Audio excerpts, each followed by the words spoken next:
Shapiro Bernstein is actually the oldest independent publishing company left in the U.S. We were 100 years old last year, so they've been doing publishing a long time. Now, luckily for me, I look very good for 100. I'm not 100. I've only been there 20 years, which in Shapiro Bernstein life is not a long time.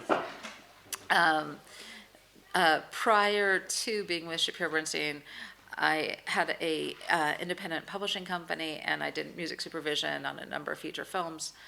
And prior to that, I was at ASCAP for almost a decade, which is why I guess I'm talking about American PROs specifically today, because it's something I happen to know a little bit about from the inside. The big difference, and I'm just going to start with like a really big glossy overview, and because we were such a small group, I just kind of look at this as being a dialogue, and I just want you to ask questions, and we will feed it. Hey, come on in. What's your name? My name is Shapiro. And what do you do? I'm a producer. Fantastic. Okay, you guys got. You'll catch up. That's okay. We all introduced ourselves, so I just don't want you to be left out. You're fine. So the difference is, let's just go with the basic difference, and then we can pull it out from there. In Denmark, are you all Danish? Yeah. You're not sure if you're Danish, huh? Okay. Okay. In Denmark, you have a society I happen to really like a lot called Coda. And I assume if you are writers or working with writers, they are members of Coda, which is great because I find them to be very proactive and helpful and supportive of Danish writers, which is nice. I can honestly say there's a lot of societies that are not particularly helpful to their writers, and this is one that is. Coda is kind of a one-stop shop because they will collect your mechanicals, they'll collect your performance, they'll monitor live music, they do a lot within one umbrella. In the US, we don't have that. We don't have a one organization, either founded by the government or control. We have tons of different organizations that do very specific things. So in the world of PROs, on the performance side of music, we have three performing rights societies, organizations. One is ASCAP, which is the oldest, and then there's BMI, and then there's a much smaller one called CSAC, and I'll kind of go through the differences.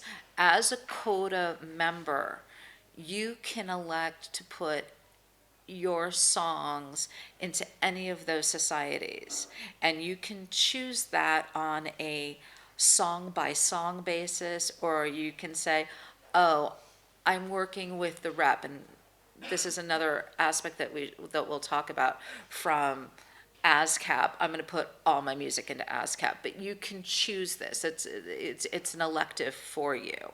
So just keep that in mind, that you're not bound. It's not like, okay, well, in all I do is, if it's in German, it's GEMA. Like the U.S. is different because you do have your choice of societies, and you can tell CODA at any time, put this song with this society in the U.S. or that society, depending on what your releases look like. For the most part, it's not an issue until your songs get active in the U.S.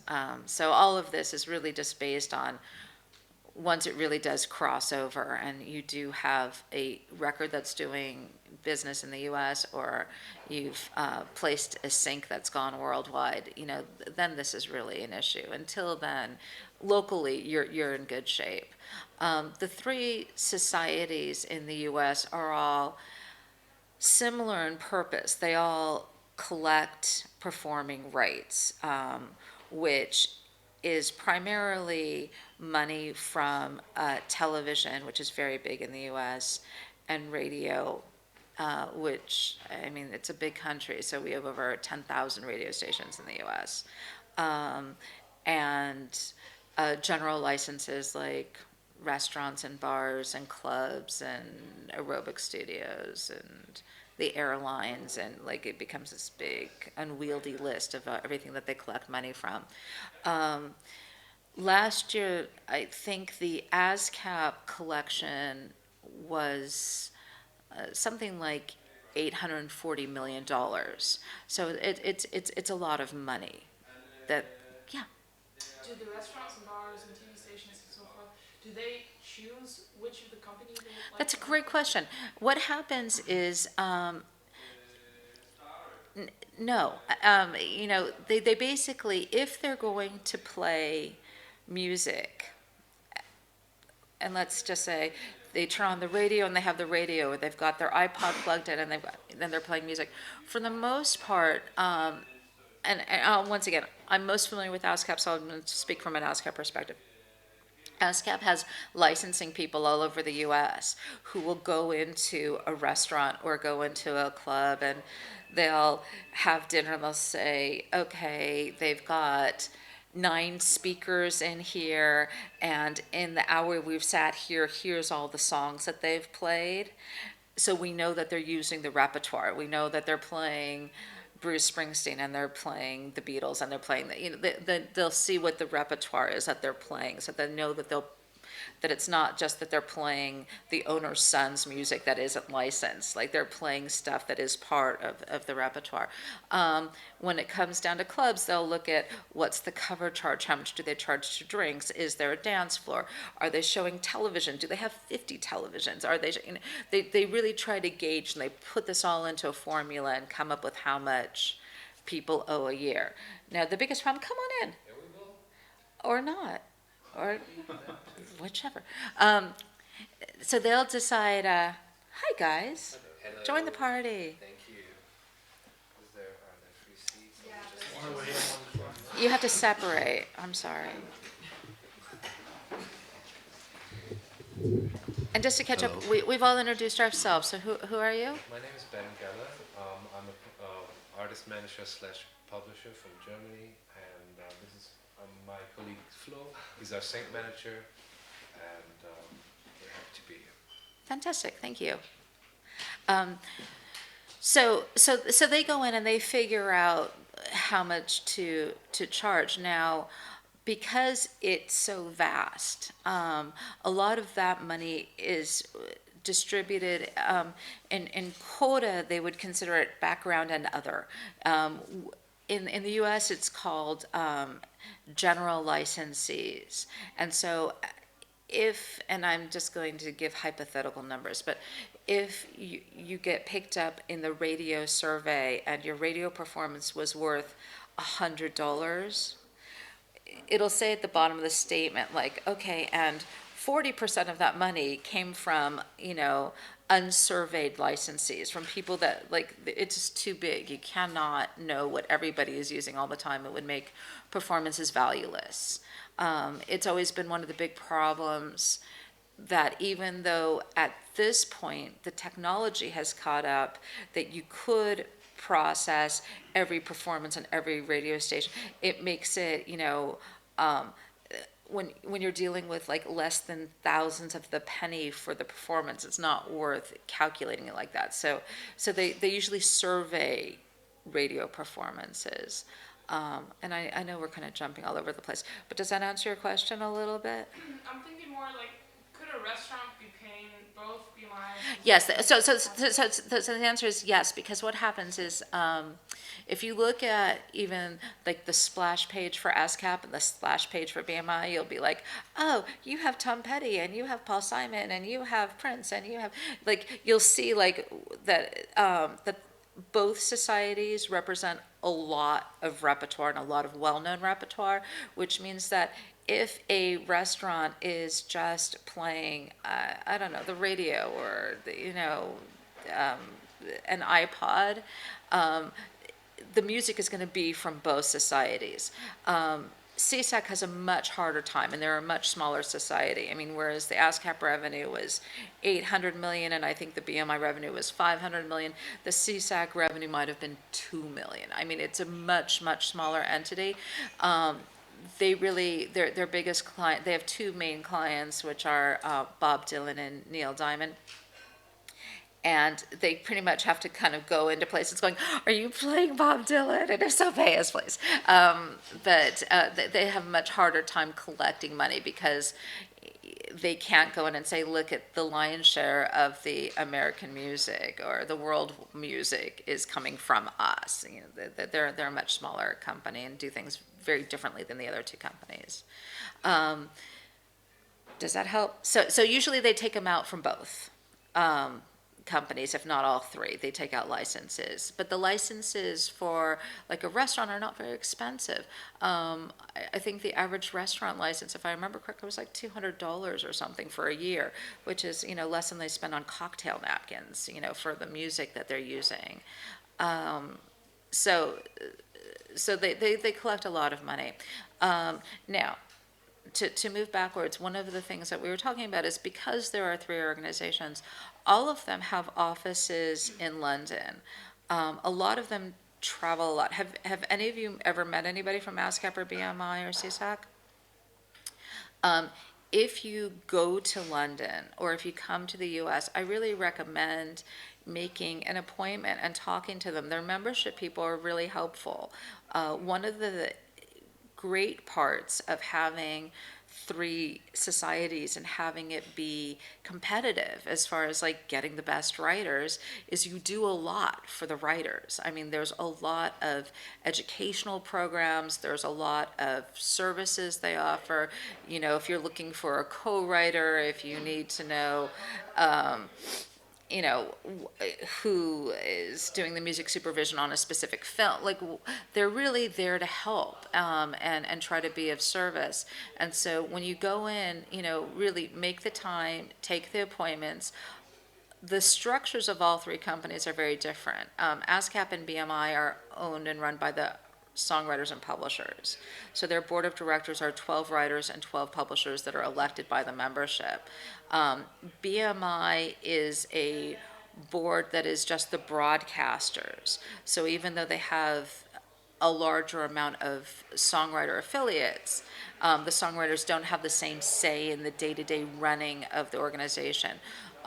Both BMI and CSAC, though, are not-for-profit organizations. They're not there to make money for their own company. They're just there to distribute the money to the writers and publishers. I'm sorry, you had a question? How does Harry Fox come into play? Do they only collect performance rights? No, Harry Fox doesn't collect performance rights. Harry Fox only collects mechanical rights. So once again, like that's a huge difference on, you know, like Coda does everything. Mechanical is not done by ASCAP and BMI at all. It is done by Harry Fox, or you license it directly, and that's the choice that you make. I think that's the main difference between the US and Europe as well, because you would never buy a mechanical license through the publisher directly in Europe. Correct. But you can do that in the US. Correct. And also how the US, how the rates work in the US are also very different, whereas in Europe, the rates are a percentage of the selling price prorated by the timing on the album, which I think is very convoluted and not quite right. But in the US, even though I don't like our rates, I think it's a little more fair that it's the mechanical rate right now is 9.1 cents for every record, for every song on the record. Which, you know, means that if you write the hit and the hit happens to be 2.5 minutes long, you end up getting the same amount of money as the guy who wrote the album cut that's 5 minutes long, instead of the guy who wrote the album cut getting more money than the guy who wrote the hit. So you know, I like the fairness of it, and you know, I've always had problem with paying for music by the pound. I just don't think I think it's a very weird prospect. It's measured on the PPD usually.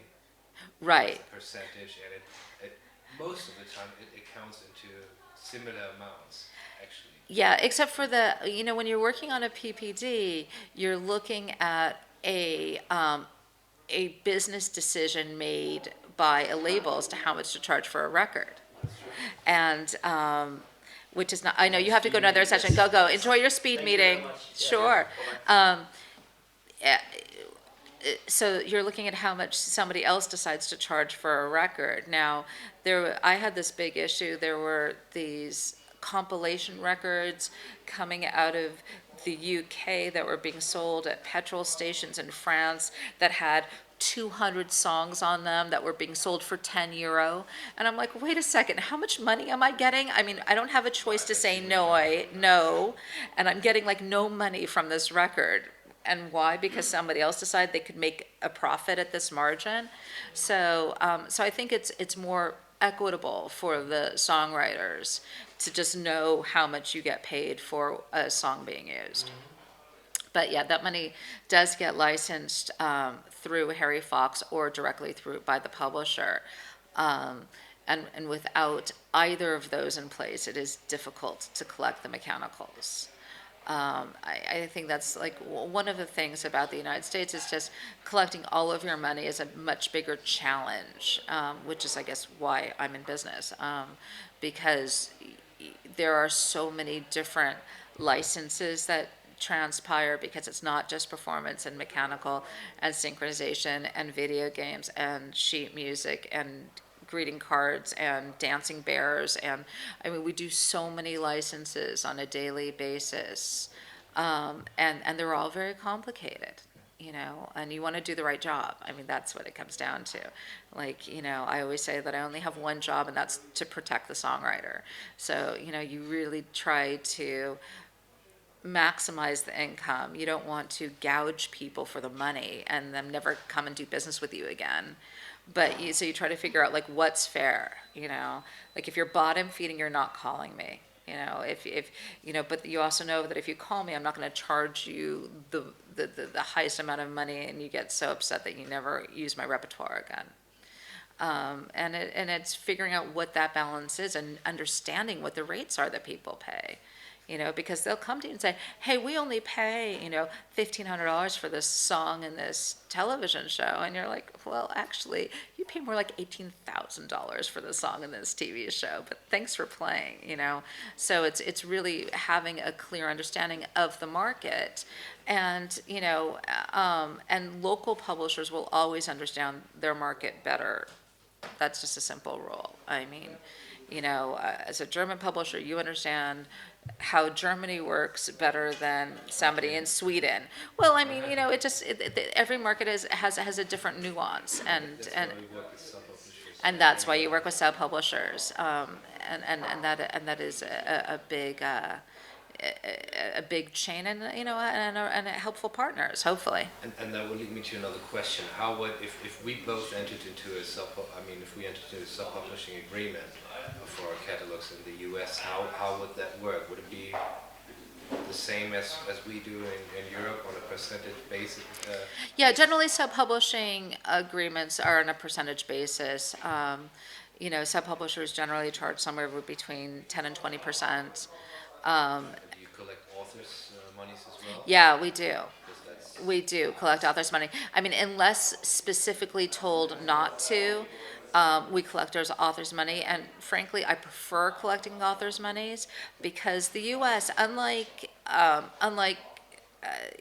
most of Europe, the U.S., the writer and publisher money is divided into a 50-50 split at the society, not a 2/3, 1/3. And so when you try to have the society pay the author money directly, I'm never quite sure they're doing it right. And so I always feel better collecting the whole share and sending it to the local publisher and having them split it properly than relying on the fact that somebody who's doing inputting and has to do it differently than they normally would are doing it right. And anytime you have like human intervention on any data system, it needs checking and double checking and triple checking, because you come up with, and this is, I mean, I travel, I'm going to 6 societies this week, just sitting down to go through and look at their documentation system and cleaning up the problems, because all of a sudden things get spelled wrong. I mean, I'm in Poland this week, and I saw that there was a registration for one of my songs but the title was Ding of Fire. I'm like, Ding of Fire? Are you kidding? I'm like, is all my Ring of Fire money coming to me? Or are people going, oh, well, Ring of Fire we don't know about, but Ding of Fire has all the money here. So, I mean, it is amazing. Like, and once again, it's not people's first languages often. People who are doing data entry might be the lowest paid people who are not really paying attention to their job. So I have to pay attention to their job and make sure that it's right. And that's what publishers who really do their job are doing. I mean, they're really like in the trenches trying to. In this part of the world, we have different letters. You don't have in English. We have three different letters. Oh, I won't even pronounce it for you. When they get translated into other languages, Germany also, the O with the two R's, and the O with the two R's. You end up in, they could very easily go wrong. Oh, If you it's. take it to Japan, where a lot of people make a lot of money, they make a misspelling of that. You end up in black box minus. Oh, yeah, it's. That's a very common problem. It's a very common problem all over the world. And I mean, and even worse than like the song titles being slightly off are, when the writers' names become slightly off and all of a sudden, writers are not getting their money. The biggest problem on a PRO level is that like the ASCAP money and the BMI money, the songwriter share goes directly to the songwriter. So I don't see what they get. It's only like if a writer will bring me their statement and I compare it to my statement, they can say like, oh, we have a problem here with this song and now I need to solve it. But it's hard for me to know because I don't see their statements. So the more that we can see, so when we collect 100%, the more that we can do, the more that we can make sure is correct going out, which really helps. But yeah, I've seen, I mean, I was in Italy in October and I found like we have a huge film interest, and in one of the films I was looking at the cue sheet and everything looked good except for there was this one cue that they had listed as the Treek, Treek. I'm like, oh, well, it's actually the Trek, Trek, and the composer is the same as it is for all the other ones. And they're like, oh, well, we don't have the registration for this. And okay, and they're like, we'll fix it. And then they're like, well, let's check and see how much money is being held for it. And they came back, they're like, okay, we're releasing those 2,000 euros. I'm like, 2,000 euro for this one little cue in this whole film? It's like, oh, good gracious, like the Treek. Okay, got that fixed. And the head of our company, he has a theory that is unfortunately true, that he calls the cockroach theory, where there's never just one cockroach.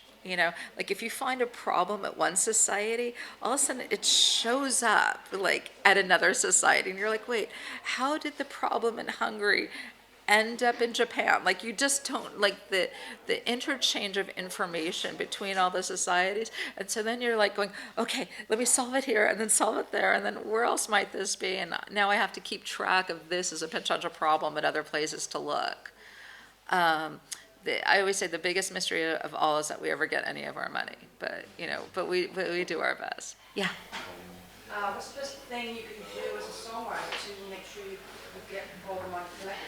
I mean, check your statements. The best thing you can do. I mean, writers they're human. And they, I think you spend your time rightfully writing your songs, performing your songs, getting your songs out there, and that's your focus.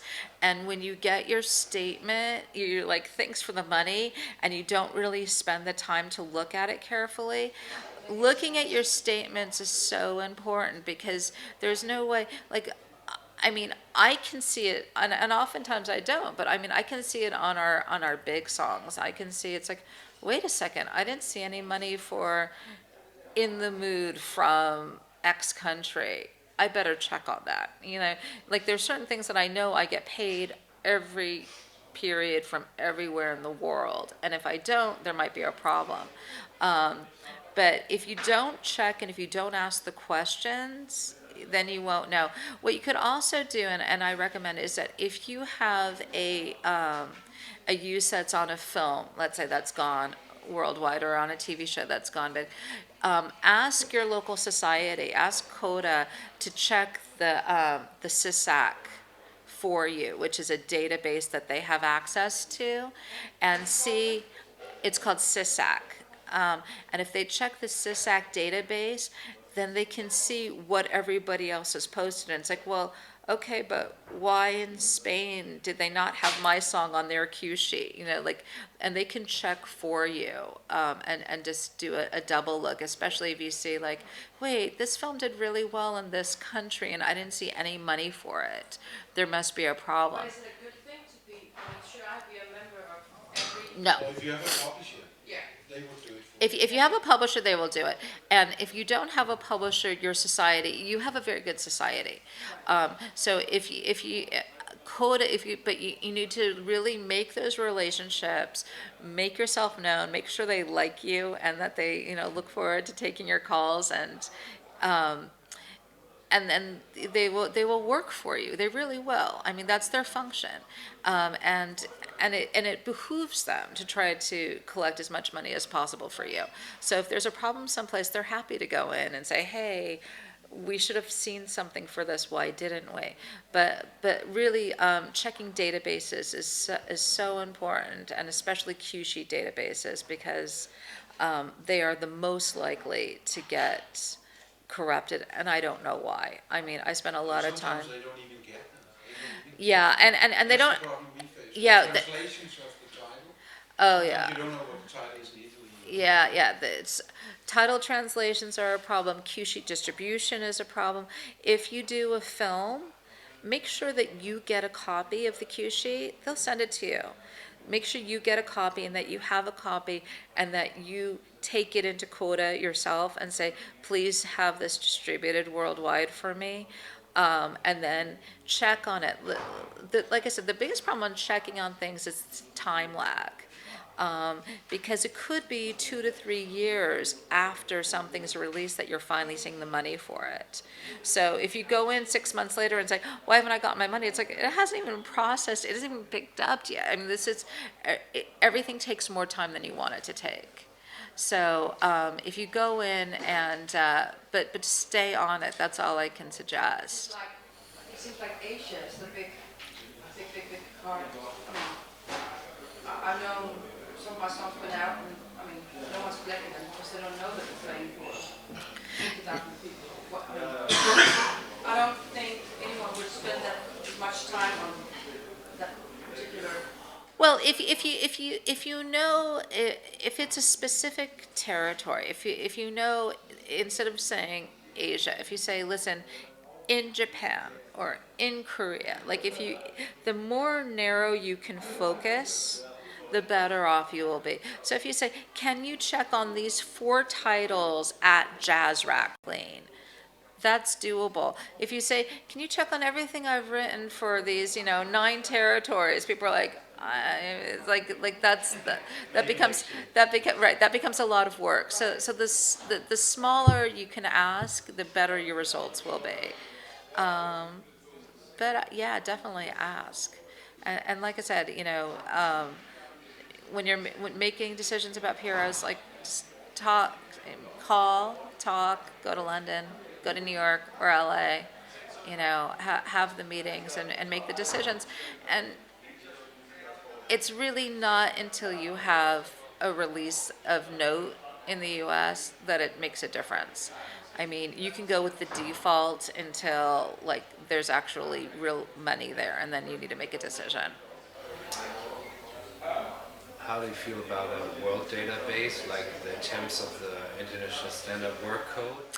Will that make sense? The International Work Code is already in existence. The ISWC is in it. The project that they were working on was called the GRD, which is the Global. It is the loveliest concept. It really is. I mean, I love the idea that there's like Will we one live up to place. see? It'll never happen. In my opinion, we will never. We won't see a GRD. It's too problematic. In my own small repertoire, I see the problem with the GRD, that if I have this one problem, if all of a sudden everybody's providing information into the GRD and I get somebody who decides to claim my song in Switzerland for some unknown reason. Instead of me just having a problem in Switzerland, this becomes a global problem. Why would that be? Well, because the information goes into the GRD and then everybody's pulling out the GRD and they say, there's a dispute here. It's like, no, there's not a dispute here. There's some crazy person claiming my song in Switzerland, you know. Don't hold up my money worldwide because I have one problem in this one territory. So it's a really great idea, but the conflict resolution, which is pretty much the first thing that needed to be looked at, is the most difficult thing, and I don't think they'll ever figure it out. And and the way they have it organized right now is incredibly expensive, and at a time where there's a lot of downward pressure on music, particularly from technology companies, and our livelihoods. I mean, mechanical income's already dropped off 40 or 50%. Like everything has, it's hard to make that kind of investment into something that might hopefully work. It's difficult. Thank you. See later. What else do you guys have questions about? Since we came in late, the company you work for is a publisher. Yeah. Oh, yeah. Oh, yeah. Yeah. Yeah. Yeah. I was saying that we've been in publishing for 100 years. It's a very old American company. The, the majority of my catalog is what I consider to be American standard songs like In the Mood and Ring of Fire and The Way You Look Tonight. And we have a huge film interest. We have films like Lawrence of Arabia and Bridge on the River Kwai and Guns of Navarone. And then the repertoire goes all the way up to current. So like I represent David Guetta and I represent indie bands from Brooklyn, and so it's everything. It really is like 100 years of music that we represent. But all we do is publishing. We don't, we don't do anything else, and it takes all our time. But it's great to be with an independent that's not owned by. It's rare right now in the U.S. that it's like we're not owned by a bank or venture capital. We're not. It's not outside investment. It's not. It's just like a nice stable company that's not being bought or sold or bartered or merged. Which considering what we've seen over the past 10 years, is become unique. How do you face the? Were you about? Thank you. I reckon some of your copyrights would expire. Yeah, unfortunately, handle that? copyrights always expire. It's Yeah. really, I was thinking about it. It's like, wow, if your dad, bought the farm and built the house and It's yours. it's yours forever. Nobody, like, it doesn't expire. It doesn't, Not- like, okay, not here, anymore. 80 years, right, 70 years after your life, it's like, we get this back. It's like, wait a second, this is a really bizarre idea that, I mean, it's an old concept in the US, but yes, the copyrights expire. And we've already lost copyrights, I mean, it's the nature of the beast. I mean, Let Me Call You Sweetheart, and I mean, we've had songs.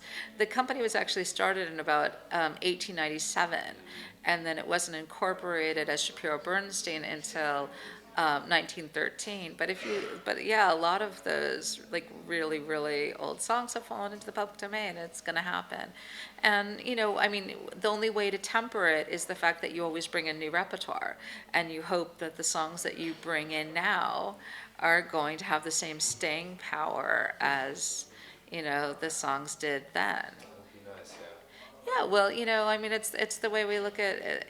I mean, it was interesting running around last night and seeing bands with the music supervisors, because they were like, oh, this is a great sound. Oh, I could use this piece for this or this for, and they look at music differently, because I don't look for a good sound. I don't look for a piece of music.